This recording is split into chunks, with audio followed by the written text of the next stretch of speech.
Namaste dosto. Imagine you're rolling a dice or checking the weather before stepping out. Ever wondered how we quantify the chance of getting a 6 or rain? That's where probability, our powerful tool, comes in. Probability helps us measure uncertainty, transforming the unpredictable into something we can analyze and use, from science labs to stock markets. It assigns numbers between 0 and 1 to the chance of events happening. For example, 0 means impossible, 1 means sure to happen, and everything in between describes varying chances. Probability doesn't just stay on paper, it connects logical math to real life, letting us predict and make smart decisions when outcomes are unclear. Imagine a Venn diagram where the entire sample space encloses all possible events. This visualizes and helps us understand the relationship between events as we explore further. Ready to dive in? Let's begin our journey into probability's fascinating world. Now, let's move smoothly into some basics. What exactly is a random experiment? It's a process with uncertain outcomes, but the possible results are known. Think of tossing a coin. You can get heads or tails, but not both at the same time. The set of all such possible outcomes is called the sample space, denoted by the letter S. For example, tossing two coins, the sample space S is the set containing HH, HT, ETH, and TT, where each pair shows heads or tails for coin 1 and coin 2.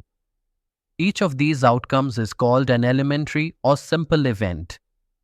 When we combine these simple events, we get compound events.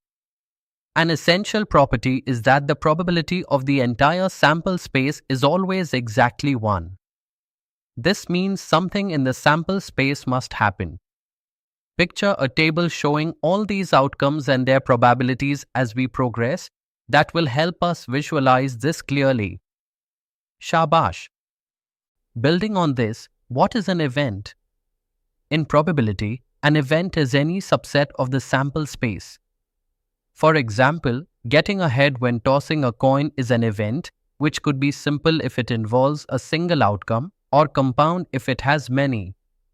Events come in different types. An impossible event, which can never happen, is represented by the empty set. A sure event, meaning it always happens, is the complete sample space. Two events are called mutually exclusive if they cannot occur together. For instance, getting ahead or getting a tail in a single toss. Mathematically, if events A and B satisfy that A intersection B is the empty set, they are mutually exclusive. On the other hand, events are exhaustive if together they cover the entire sample space, so one of them must occur. Imagine Venn diagrams showing events that do not overlap for mutual exclusion and ones that together cover the whole area for exhaustive sets. This understanding is foundational, setting us up for more complex ideas ahead. Allez-y! Next, we explore classical or theoretical probability, our familiar friend when all outcomes are equally likely. The formula here is simple. The probability of event A equals the number of favorable outcomes divided by the total number of outcomes. In symbols, that's P of A equals N of A over N of S, where N of A is the count of outcomes in event A, and N of S is the count in the sample space. For example, rolling a fair 6-sided die, what's the chance of getting an even number? The favorable outcomes are 2, 4, and 6. So 3 outcomes out of 6 possible. Therefore, the probability is 3 divided by 6, which simplifies to 1/2. This model assumes perfect fairness with equal chances for every outcome and is the backbone for many games of chance. But remember, it might not apply when outcomes aren't equally likely in real life. Imagine a tree diagram showing all outcomes when rolling two dice. This visual helps map every possibility neatly. Well done, beta. Let's now switch gears to frequency-based or empirical probability, which is all about data and observation. Instead of assuming equal chance, this approach measures how often an event happens over many trials. Mathematically, we say the probability of event E approaches the limit as the number of trials, n, goes to infinity, of frequency f divided by n. Simply put, if we toss a coin 1000 times and get heads 430 times, then the probability of heads is roughly 430 divided by 1000, which is 0.43. This method is very useful when the classical assumption fails or is hard to apply. Keep in mind, this probability can fluctuate due to randomness, experimental errors, or limited trials. Visualize a histogram chart plotting frequencies over many repetitions. That's a great way to grasp this concept. Excellent. Keep that curiosity alive. Now, let's study some fundamental properties of probability, the axioms that guide how probabilities behave. First, for any event A, the probability P of A lies between 0 and 1, so 0 less than or equal to P of A less than or equal to 1. Second, the probability of the entire sample space S is exactly 1, P of S equals 1.